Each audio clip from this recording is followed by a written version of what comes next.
Fact news Visakha గోపాలపట్నంలో విషాదం నెలకొంది. భర్త పోర్న్ వీడియోస్ కి బానిస అయ్యాడని నవ వధువు మనస్తాపంతో ఆత్మహత్య చేసుకుంది. 11 నెలల క్రిందట నాగేంద్రబాబుకి వసంతకు పెళ్లి జరిగింది. రాత్రి భార్య భర్తల మధ్య గొడవ జరగ్గా మనస్తాపానికి గురై గదిలోకి వెళ్లి భార్య వసంత ఆత్మహత్యకు పాల్పడింది. పోర్న్ వీడియోలకు బానిసైన భర్త ఆ వీడియోలో చేసినట్టు చేయాలంటూ భార్యపై ఒత్తిడి చేయడంతోనే మనస్తాపానికి గురై ఆత్మహత్య చేసుకున్నట్లు తెలుస్తుంది.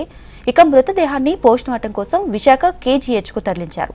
కేసు నమోదు చేసుకున్న గోపాలపట్నం పోలీసులు దర్యాప్తు ప్రారంభించారు. దీనిపై మరింత సమాచారం మా ప్రతినిధి అనురాధ అందిస్తారు.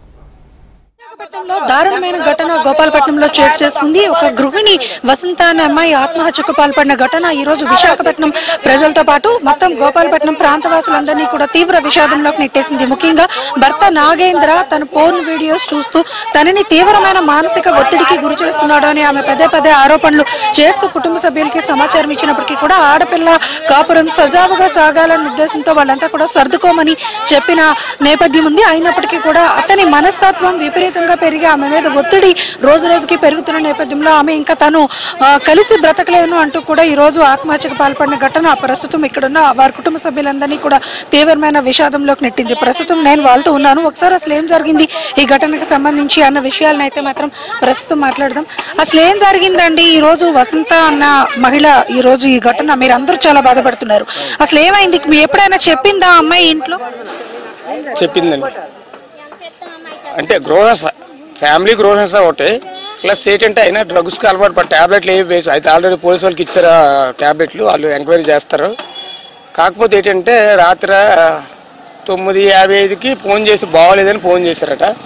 ఫోన్ చేసే టైంకి బాగోలేదన్నారు కాబట్టి మళ్ళీ 11 గంటలకు ఫోన్ చేసి చనిపోయింది. అక్కడ పోలీసు వాళ్ళు ఉన్నారు, బెహర్ హాస్పిటల్ చనిపోయింది. బాగోలేదంటే అనలేదు, ఏదో కారణాలు చచ్చిపోవాలి కదా. ఆవిడ తాడుతోనే అలా ఆయనే ఊరేసుకొని ఇసులు తాడుతో ఊరేసి మంచం మీద ఊరేసి చున్నీ ఎవరైనా ఊరేసుకుంటే ఇందులో వస్తుంది, పైన ఉండదు కదా. చున్నీ పైన ఎవరు కట్టుకోరు, జడ కొట్టుకుని కట్టుకోరు కదా. అలాంటి జాతకాలు చేశారు.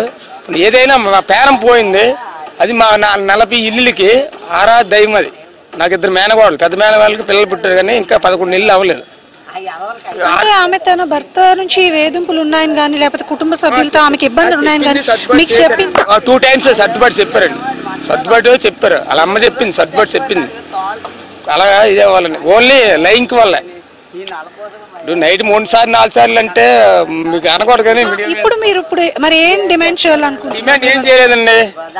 ఇప్పుడు అవతల సైడ్ నుంచి కనీసం ఒక చావు అంటే మా ఇంటి చావు కాదు, అది మా ఇంటి చావు అంటే అవతలకు సంబంధం. కనీసం ఒక్కరికి వచ్చి వాళ్ళు కూడా కనీసం ఇక్కడ లేరు, వాళ్ళు రావాలని డిమాండ్ ఒకటి.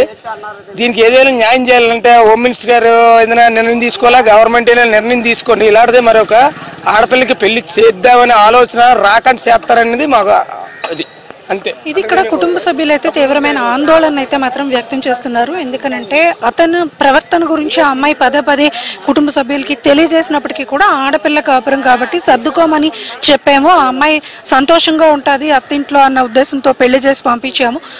పదే చెప్పినప్పటికీ కూడా ఏదో సర్దుబాట్లు అవుతాయి కుటుంబంలో ఉన్న వ్యవహారాలు, వ్యక్తిగత వ్యవహారం ఇది అని చెప్పి అని అనుకున్నాం. భార్యాభర్తల మధ్య ఉన్న విషయం మాత్రమే అని గోప్యంగా ఉంచుకోమని చెప్పాం. కానీ ఇంత దారుణం జరుగుతుందని మాత్రం అనుకోలేదు. నిజంగానే బాధాకరం. ఈ విషయం మీద ఖచ్చితంగా అటు అత్తింటి సభ్యులు వాళ్ళు కూడా స్పందించాలి. అలాగే ఎవరైతే హోమ్ మినిస్టర్ ఉన్నారో ఆమె కూడా స్పందించి వాళ్ళకు ఒక న్యాయం చేయాలి అని చెప్పి వాళ్ళైతే డిమాండ్ చేస్తున్నారు. మరి చూడాలి మొత్తానికి వీరికైతే మాత్రం ఎలాంటి న్యాయం జరుగుతుంది అనేది వేచి చూడాల్సి ఉంది. వీడియో జర్నలిస్ట్ అనిల్తో అనురాధ, HM TV, విశాఖపట్నం.